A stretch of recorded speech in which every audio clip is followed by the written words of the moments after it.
Scott, the former Ohio State and Penn State wide receiver, faced magisterial judge Jonathan Wilcox this afternoon. Fleming turned himself into state police this morning to face homicide by vehicle charges for the crash that killed his girlfriend, 23-year-old Alyssa Boyd. What if the person you trusted most, the one you loved, was also the reason your life ended? What if a night of fun, a simple ATV ride under the stars, turned into a death sentence? Not by accident, but by a terrible, reckless choice. This isn't just a story about a tragic crash. It's about a hidden truth, a betrayal, and a devastating discovery that rocked a small town and tore a family apart. And it all started with a deer, or did it? Hey everyone, and welcome back to Laws and Criminals. We dive deep into the real stories, the untold truths, and the mysteries that keep us up at night. Today's case, it's a tough one, a heartbreaker, but it's a story that absolutely needs to be told. If you're into true crime, if you want to understand the dark side of human nature and the pursuit of justice, then you're in the right place. Do me a huge favor. Hit that subscribe button. Join our growing community. We're so close to 1,000 subscribers, and every single one of you makes a difference. Let's get there together. Okay, let's get into it. The date was May 23rd, 2025. A warm, clear Pennsylvania night. The kind of night where you just want to be outside. Windows down, maybe a bonfire. Definitely some good company. For 23-year-old Alyssa Boyd and her boyfriend, Julian Fleming, it was an ATV ride. They were out there, cruising, probably laughing, enjoying the freedom of the open road, or in this case, the open trails. Julian, a college football player, strong, athletic, someone you'd think could handle anything. Alyssa, well, we'll get to Alyssa in a minute, but she was full of life. A vibrant young woman with a future shining bright. They say a deer ran out, a sudden, unavoidable obstacle. Julian, according to initial reports, swerved. He tried to avoid it, but ATVs are tricky. They're powerful, but they're not cars. One wrong move, one sudden jerk, and disaster can strike. And it did. The ATV crashed. Violently. When first responders arrived, it was chaos, a scene of utter devastation. Alyssa Boyd, critically injured, fighting for her life. Julian Fleming, unconscious, also hurt, but alive. He was taken to the hospital. Alyssa didn't make it. She was pronounced dead at the scene. Over the weekend, a woman from Columbia County was killed in an ATV crash that also injured her boyfriend, ex-Penn State wide receiver Julian Fleming. State police say the couple was riding an ATV in Bradford County Friday evening. Newswatch 16's Joe Cohut brings us the latest. And just like that, a life was extinguished, a future stolen. A family plunged into unimaginable grief. Everyone, and I mean everyone, believed it was a tragic accident, a cruel twist of fate. Oh my God, a deer ran out. How awful. That was the narrative. The outpouring of sympathy for Julian, for Alyssa's family, was immense. Her family, reeling, heartbroken, even started a GoFundMe, describing the incident as an accident. A testament to the fact that even they, in their deepest sorrow, saw it as a terrible, random tragedy. They just wanted to give their daughter a proper send-off. Who could blame them? But you know how it is in true crime, right? Sometimes the simplest explanation isn't the whole story. Sometimes there's a shadow lurking beneath the surface. And in this case, that shadow was about to emerge. 5 months. 5 long, excruciating months. 5 months of Alyssa's family trying to pick up the pieces, trying to understand why. 5 months of Julian recovering, presumably grieving. Everyone thought the book was closed. A tragic accident, nothing more. Then came the shocking discovery. The kind of discovery that makes your blood run cold. The kind of discovery that rips apart everything you thought you knew. Investigators, doing their due diligence, kept digging. They didn't just take the initial story at face value, they went deeper. They looked at the scene again. They pieced together every shard of evidence, and somewhere along that painstaking path, a crucial piece of information surfaced. Julian Fleming's blood alcohol test. It's there that police collected blood samples from the former football star. According to court paperwork, Fleming was under the influence when he crashed the ATV. Fleming reportedly had a blood alcohol level of 0.118, twice the legal limit. Now remember, this wasn't just a simple traffic accident. This was a fatality. So, standard procedure meant testing for all sorts of things, including substances. And when those results came back, well, they didn't just raise eyebrows, they slammed the gavel down on the idea of a simple accident. The report allegedly showed Julian's blood alcohol content was somewhere between 0.10 and 0.16. Let that sink in for a second. The legal limit for driving in Pennsylvania, and most places, is 0.08. Julian was allegedly well over that, significantly over. Suddenly, the narrative shifted dramatically. This wasn't just a deer anymore. This wasn't just an unavoidable event, as his future defense would claim. This was something far more insidious. This was a driver, allegedly under the influence, operating a powerful, dangerous vehicle, resulting in the death of his passenger, his girlfriend, the young woman he supposedly loved. It's easy to dismiss a DUI as just a lapse in judgment, a mistake. But when that mistake costs someone their life, it transcends carelessness. It becomes criminal. And that's exactly what the authorities realized. The gears of justice, which had seemed to slowly, almost silently for 5 months, suddenly began to turn with a terrifying, purposeful speed. Let's talk about Alyssa Boyd, because she's not just a statistic in a police report. She was a person, a vibrant, beautiful 23-year-old woman with a whole life ahead of her. Alyssa wasn't just some quiet wallflower. She was spirited. She was the kind of person that lit up a room when she walked in, you know? Her friends, her family, they adored her. One of her cousins posted on Facebook, Alyssa just had this laugh that made you want to laugh along, even if you didn't know what was funny. She saw the good in everyone, even when they didn't deserve it. She wasn't just a girlfriend. She had her own dreams, her own path. She was studying, working, building a life. She was tenacious. You know how some people just have that inner fire? That was Alyssa. If she set her mind to something, she did it. Maybe it was her upbringing, her family roots. She came from a close-knit family, the kind that gathers for every holiday, every birthday, where everyone knows everyone's business, but it's all out of love. They valued hard work, honesty, and family above all else, and Alyssa embodied that. She worked part-time at a local cafe, saving up for something, probably tuition or maybe a trip she'd always dreamed of. She'd be up early, usually before dawn, grabbing a quick coffee, maybe a bagel, before heading to her shift. She loved the buzz of the morning rush, connecting with regulars, remembering their usual orders. "Hey, Mark, the usual double espresso, right? Rough morning?" she'd say with a warm smile. She always had time for a kind word, a little bit of sunshine, even on the cloudiest days.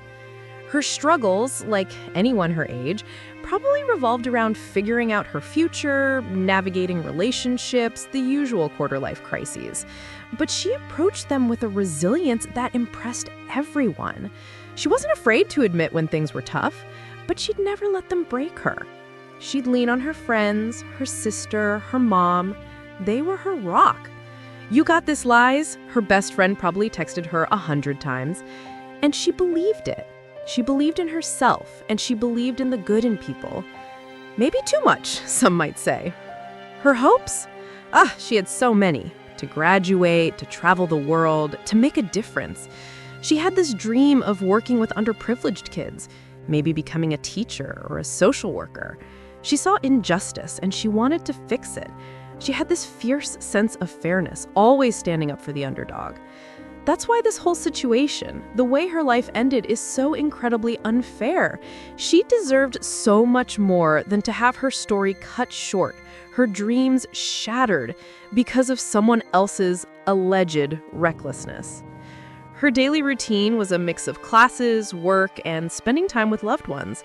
She was a creature of habit in some ways, but also spontaneous. She loved hiking, exploring the trails around Pennsylvania. Maybe that's what drew her to the ATV ride that night, that sense of adventure, of being out in nature. She was always posting pictures on Instagram, sunsets over the mountains, candid shots with friends. Her dog, Max, a scruffy terrier mix she absolutely adored. Her captions were always so upbeat, full of gratitude. "Blessed to live in such a beautiful place with incredible people," she'd write. She was the kind of person who would call her grandma every Sunday just to chat, to see how she was doing. She'd bring her mom flowers just because. She was a good daughter, a good friend, a good human being.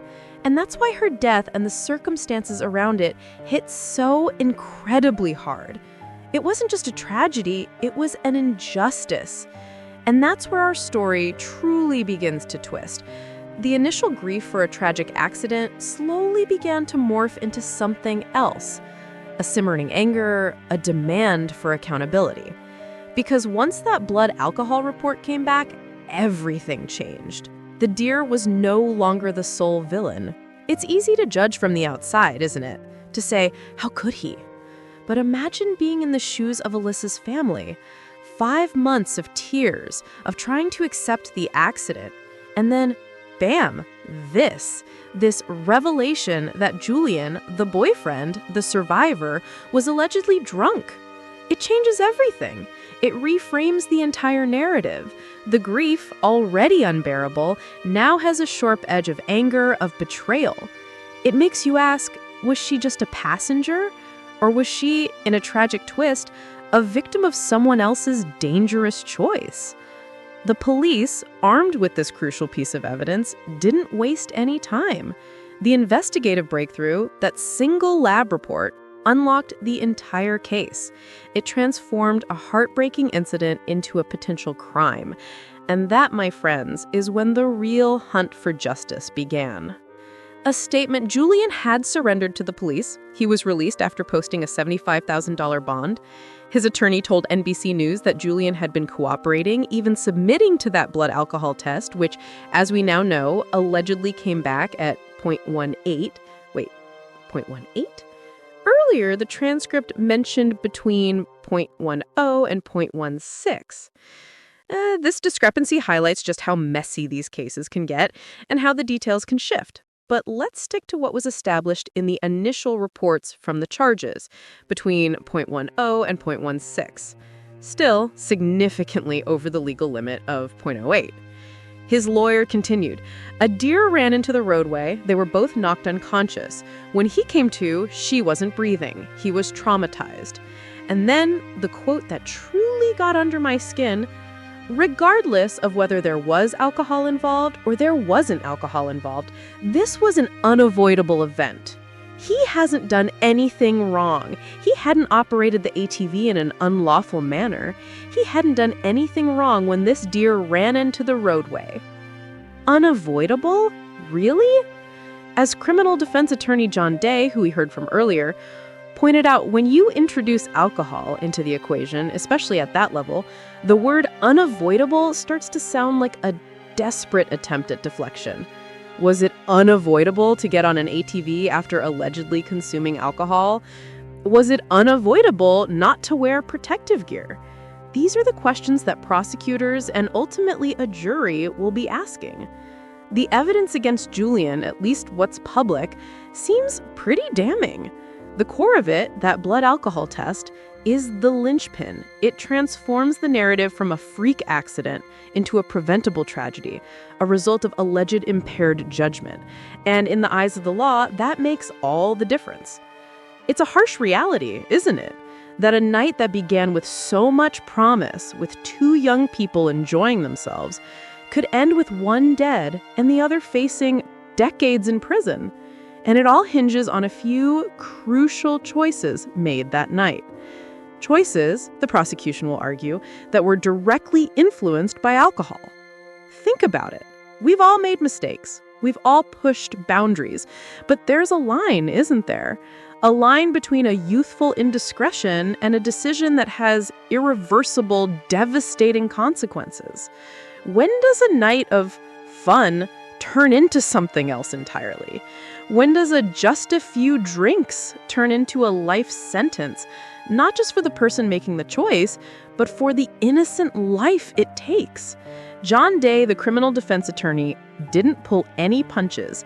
He said, and I quote, "What this differentiates this is the fact that there is according to law enforcement, there is a breath alcohol test, the test of alcohol in the blood or blood alcohol test that raises this to a criminal level. It's not the simple accident, tragic accident that you might have if it was just a collision with an ATV rider and a deer. When you introduce alcohol into it, that's what raises this to the level of a crime." He's right. That's the cold, hard truth of it. An ATV, what seems like a fun toy, a recreational vehicle, can be a deadly weapon when combined with impaired judgment. And the fact that neither Alyssa nor Julian were reportedly wearing safety equipment, that just adds another layer of alleged recklessness to the situation. It's like, come on, people, we know the risks, we see the warnings. Why do we still think we're invincible? Alyssa's loved ones, in their GoFundMe post, wrote, "Alyssa Boyd, 23, of Bloomsburg, PA, passed away unexpectedly in an ATV accident while riding with her boyfriend, Julian Fleming, on May 23, 2025. They described her as a 2020 Central Columbia graduate where she was an outstanding student and athlete. She was studying psychology at the University of Alabama, a member of the Gamma Phi Beta sorority. Alyssa was so deeply missed as her smile could light up any room." Can you imagine the pain? The absolute gut-wrenching pain of reading that, knowing what we know now, that the unexpected part might have been entirely expected if Julian hadn't allegedly been drinking? It's a betrayal, not just of Alyssa, but of the trust her family placed in him. The district attorney's office is moving forward. Julian is set to appear back in a Pennsylvania courtroom later this month on October 22nd. This isn't over, not by a long shot. This is just the beginning of a long, arduous legal battle. Will he go to trial? Will there be a plea deal? John Day suggests that with vehicular homicide and alcohol involved, going to trial might be his only option, as juries tend to be unforgiving when substances are involved. The defense will undoubtedly try to poke holes.